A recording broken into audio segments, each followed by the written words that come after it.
chapter, we're talking about monetization, that is, introduction of cash transaction. Here, because of, in the beginning, we all were in the agricultural sector, where mostly we will find that we were dependent on our farm, and there was no much importance of cash usage during that time. So we find that during that time, we were basically working together. Joint family was there. We were dependent on each other's work, and that's how earning was there. As you know, technological advancement was there. There was communication coming in. There was transportation coming in. Therefore, we find that there was a major, economic factor was involving, which affect the joint family system in India, especially industrialization, which was brought in by um, British legacy. During that time, it threw open many opportunities for employment, not only in the industrial sector but also in the government services. So many kinds of employment opportunities were given where cash was given importance. That means introduction of cash transaction was there. So it was at large. Definitely prior to that, also there was cash usage in the different kingdoms, and different rulers were brought in. But when with the technological advancement, where there was what do we call industrialization was involved, and when industry was built, there was employee and employer. There was the loyalty was won over by skills.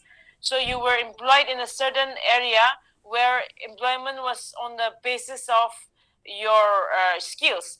So therefore, we find that occupational opportunities for employment in varied spheres, it diversify, which let the people in staying in rural area who were engaged in primary activity started to be attracted to the different jobs in the urban areas. So therefore decided to leave their family in search of better job opportunity, which gives them more better living standard. And therefore that's how economic factor acts as one of the reason responsible for change in the family structure from a joint family to a nuclear family. So basically disintegration of the Indian traditional joint family. Then industrialization, as I was talking about, industrialization, before industrialization, we find that most of the, like I have already mentioned, there was non-differentiation of occupation. Father, son, between brothers, everybody was a farmer. There was no differentiation. Agrarian economy was non-monetized, and the level of technology used in agriculture in India during that time was just manual labor. Unlike in America and all, we just use our manual laborers we use. And we find that with the effect of industrialization, we find that in the economic field as well, specialization of work was there, occupational mobility was there, which we already saw, monetization of economy, breakdown of linkage between kinship, and so on. In terms of social field also, people migrated from rural to urban area. There was education coming in, and industrialization provided more communication and transportation, which led to spread of education in throughout the country. There was also, in terms of culture, secularization of beliefs. Now people not only believe secular beliefs, but also there was heterogeneity in the urban areas. Also, people move from place to place in order to search for a job, where they had to mingle with different culture, different religion, different caste, tribe, etc. So that is how slowly we find that the effect of industrialization on family, a few of them was that few male members, they had to go out from home to earn the family living, which affected the traditional structure of the family, that is from the joint family to a nuclear family. And also another effect is it freed the young adults from direct dependence upon their family. Otherwise, we were all dependent on the parents, or we were all dependent that the field will be passed down to the sons, and dwell there and earn and eat. But now no longer the children, once they are educated, or once they get a job in the industry or factories, they are not dependent on their family. So authority of the head of the household slowly started to weaken. So therefore, because the family members were not dependent on the head of the family, so therefore we find that weakening of the head of the household, that is male dominant, was slowly weakening, because even women were employed. Eventually, by the third, fourth industrial revolution, women were being employed, and therefore we find that more of an egalitarian kind of family was found. And also we find that another effect on family is children have ceased to be an economic asset and have become liability instead. So when we say asset, means children in the agricultural time, children will the when why they were saying joint families, basically that when the parents can work, they work and then feed the children. And when the parents get older, the children are the one whom they have, you know, uh, whom they have raised. So they work when they are strong and the parents are weak that time, and that's how vice versa they become an asset. But now children are liability. I mean, because your parents right now, they will not need you financially. They are working, they will get their retirement money, or they have invested elsewhere, and their life will be even more better once you get a job. They will be more settled than when you get a job. So the children are not in an asset anymore. The children are just liability where we're spending money on them. All right. So therefore we find that the work and family, with industrialization coming in, work and home have become separating because of industrialization. So therefore we find that these are the few things that have affected family through industrialization. And the third one is educational factor. As we all know, that British rule have brought in, provided access to higher education to all castes and communities, without without seeing with without any criteria, against the criteria of upper caste only should study, or only male should study. Nothing was there. It was open for all the castes, all the community, all the gender. And it brought in changes in the attitude, belief and values and ideology of the people, and which also give rise to also created and arose the individualistic feeling among the individuals of the family members. So therefore we see that education among both male and females brought in change in the philosophy of life of men and women, also provided new avenues for employment. As a result, we find that new occupation which are not found in the native place, they have to go and search for. Because for example, in Agartala, if you have done MBA in human resource, you might not get much job, but so you might apply elsewhere, like in Mumbai or Bangalore, etc. So you have to leave your native place and go there and maybe settle down as well, which means you are being separated from your ancestral family. Or even you are a very brilliant student, and your parents sent you to US and you were with NASA, and you are a scientist. So you will not get a job in India, so you will be going there and working there. So therefore you might settle down there as well. So therefore you find that with the change with the education, having more education, we change the philosophy of life, where we don't have to fully think that we have to come back in the village and stay, but we are open to anything. Like, we can settle anywhere where our job leads, where we can earn our bread to eat. So therefore we find that new occupations are not found in the native place, and which results in separation from the ancestral family. That means we are already moving out from the joint family here again. So we find that um, for example, not only that, another thing, uh, change brought in by education in terms in the family, it's uh, now individuals began to question some of the Hindu customs and practices relating to child marriages, denial of rights to education to women, property rights of women, ill treatment of widows. So all these things were started to question. and therefore, so many changes in the society took place. Now there is, because of that, family are open for exogamous marriage, exogamous kind of family, endogamous kind of family, or they are open to intercaste marriages and so on, forming intercaste families, etc., etc. So therefore, another reason is also that educated men and not only desire to postpone their marriage to a much later age than what was prescribed by family tradition, but they also want to marry women with some educational background. So that is one of the changes perspective.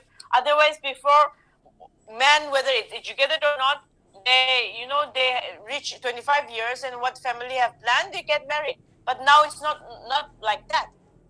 People have their own choice. Individualism is already there. And on the other hand, even educated women, especially who have done, when we say educated women, we're not talking about who have done class 10 or 12. We're talking about college graduates or masters or PhD.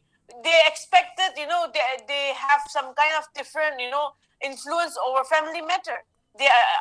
As compared to the uneducated or less educated women. So they have the equal egalitarian kind of concept that they have. And economically independent women also demand more voice in the family matter and refuse to accept just anybody's dominance over them. So this is how changes in terms of relation have taken place, because we have already done what are the changes taken place in terms of relation, like we've studied a relationship between parents and in the children, relationship between husband and wife, relationship between in-laws with a parent-in-law with a daughter-in-law, where we found that most of the thing are now egalitarian kind of concept of families there, where decision is made together by husband and wife, where a filial relationship is more dominant than the consequential relationship. So therefore, these are the changes that have been, brought in the family structure of family due to education. So next one is urbanization. Urbanization is basically, push given by industrialization. That is because it basically means movement of people from rural to urban areas. Basically means from an agricultural kind of economy to a non-agricultural occupations, which means that people were moving from the agricultural sector to be working as an industrial worker, and then the few other jobs that came by. So we find that it also implies that it's adoption of urban way of life. When we say urban way of life, we are basically talking about heterogeneity of population. In Agartala you will find so much mixture of people. There are Bengalis, there are Tripuris, there are Debramas, there are Mizos also, there are Garos also. In your classroom itself there's heterogeneity of population and diversification, increase in specialization of occupation. In Agadala, some are teachers, some are professors, some are doctor, engineers, some are corporate workers, some are business, some are entrepreneur, some are lawyer, etc., etc. And also complexity of division of labor is there in urbanization. So therefore, we find that what is it that urbanization changes the family structure is that we find that urban area is basically having ability of higher irrigation, better facilities, and we find that because of all these things, there has been rise in standard of living. So we find that there is limited living space. Another feature is impersonality and anonymity. Who we don't know who is living. If there's a building, we don't know who is living downstairs. Where are they from? We don't care. Maybe we know who they are, but we don't know where they are from, which clan, etc., etc. We don't come to know. So therefore, we find that the urban family is very different. Urban family, in fact, is a modern family, which is very different from the rural family. Not only in terms of composition, but in terms of ideology as well. Like when we say in terms of composition, we're talking about urban family are usually nuclear in nature, whereas rural family are joint family in nature. But in ideology also, urban family will find that mostly egalitarian family where husband and wife decide together, whereas in rural joint family you will still find the male dominancy over the family matters. Urban family you will find that the parents themselves itself might not know some of the culture, so which will not be passed down to the children, etc., might happen.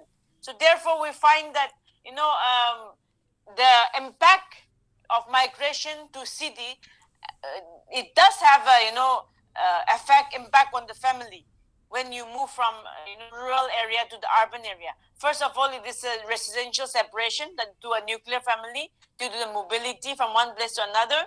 Then we find that which leads to disintegration of joint family. Then we find that the ideology itself. So this is what not only the size but even the structure, even the ideology, even the concept or function of the family is changing because of urbanization. Then the fifth one is changes in the institution of marriage. So we all know that marriage, changes in attitude towards marriage, it have a direct effect on our family system. So the traditional ideal marriage, as we have studied, have been replaced by a new set of ideology, we could say. Like for example, let's say Hindu marriage. We have already explained how we had a concept like it was a pure kind of marriage where dissolution of marriage was uncommon. It was rare in India, and the marriage itself was a dharma, a performance of religious duties. But the ideology is now soon replacing, where we find that dissolution of marriage is no longer uncommon or rare in India. And we find that there is even more higher incidence of extramarital relationship as well, which again leads to divorce, and higher rate of marital disruption, that is divorce, leads to single parent household also. Now we will find that there are many varieties of families that has been taking place. Now we have single parent family, we have two divorce coming together and getting married, we have different racial family, we have different caste families, we have same-sex marriages leading to same-sex homo family, etc. That is also change in marriage system, that is accepting homosexual marriage leading to homosexual kind of family, which it's not yet in India, but that's also soon going to be trending. And we also have live-in relationship, which does not believe in the idea of the marriage. That means we don't no longer believe that marriage is a permanent bond, therefore leading to such kinds of relationship, leading to such kinds of family, because it leads to procreation of children in such kinds of union as well. So therefore we find that such kind it leads to such kinds of results. Another thing in terms of marriage is we find that there is delay in the age of marriage. Not only that, the Indian government have given 18 for girls and 21 for boys. Forget about the legal marriages. Now we find that women no longer want to get married even at the age of 25.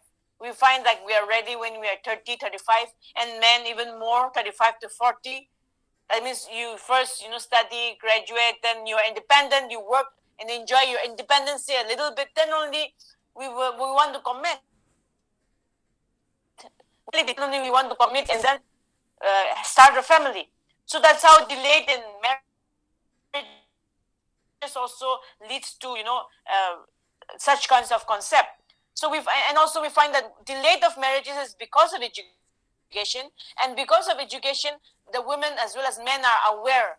So therefore, we find that more of an egalitarian gender rules attitude towards men and women. Not only women demands that, even men are okay with the doing away with the stereotype gender roles that has been given by the society, like to wash utensils or wash clothes is women's work. No, now men also no longer trying. Few men now try to do away with that. They wash their clothes. They also help the hands. Their helping hands is there during washing utensils, etc. So therefore, we find that more egalitarian gender rules attitudes are also there among men and women. And then lastly, we have the legislative measures, which talks about how government have also passed certain acts which have led to the change in the structure of family. where one of the law is labor law, which was benefited, which was passed for the benefits of employees, like Indian Work Compensation Act, Minimum Wage Act. Would help and reduce economic reliance on the family of a joint family. So that's how independency came. Then another thing is, one very important thing is, in Hindu, if we are a patriarchy society or patrilineal society, where in a, what do you call it, where we find that um, you cannot get access to personal property. No, it was not existing. So what happens is, in the Hindu Gains of Learning Act 1930, we find that it declared that property acquired by a Hindu out of his own education, that means out of his own money, was his personal property and not joint family. Like if I am working and earning my own money and I bought some property by my own money, then it will belong to me, not to my entire joint family. All right. Otherwise, anything bought was considered to be jointly together, because before they were working in the same field, earned from the same thing, so everything was together. But with the passing of this act, we find that there is distinction between self-acquired property and joint family property was drawn. All right, with this act. Then we also see that, please don't enter when it is so late. 4:30. I don't think anyone will accept it. So we also find that, laws were passed even in the British rule also, that they passed that women also can acquire, a limited right to her husband property, or if on the death of her husband, or which will be hers for her lifetime, which will not go to her family, but it will belong to her. And when she dies, it will become the property of their sons, usually their son. And then also we find that eventually, after independence, we find that, Child Marriage Restraint Act was there, which did away with infant marriages, or which gives away, the actually this act was also aimed to give women an opportunity for education. And now minimum age is 18 and 21.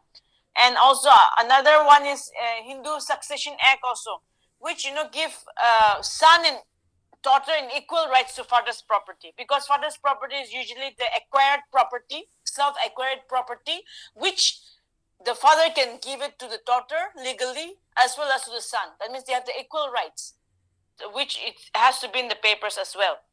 So therefore, these are some legislation I've just mentioned. There are many more legislation which, challenge the inheritance pattern of the prevalent joint family, and also, which also gives a position of women within the family. Also, there are many governmental schemes also which have, given a more empowerment to the women, more empowerment to the girl's child, which leads in the change in attitude, change in structure, or change in the function of the family. Is there any doubt?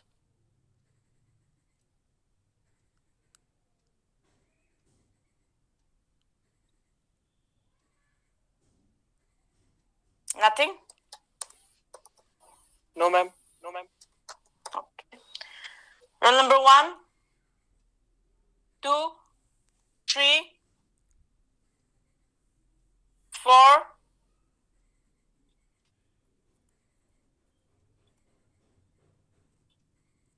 5, 6, 7, 8, 9, 10, 11. Present, ma'am. 11 is present. Okay. 12. Yes, ma'am. 13, 14, 15, 16, 17, 18, 19, 20, 21, 22, 23, 24, 25, 26, 27, 28, 29, 30, 31, 32, Present, ma'am. 33, 32, 31. 31, 32, 33, 34, 35, 36, 37, Present, ma'am. 38, 38, 37, ma'am. 37, 38, 39, 40, 40 is present. Ma'am, 38. 38. 41, Yes, ma'am. 42, 43, Present, ma'am. 44,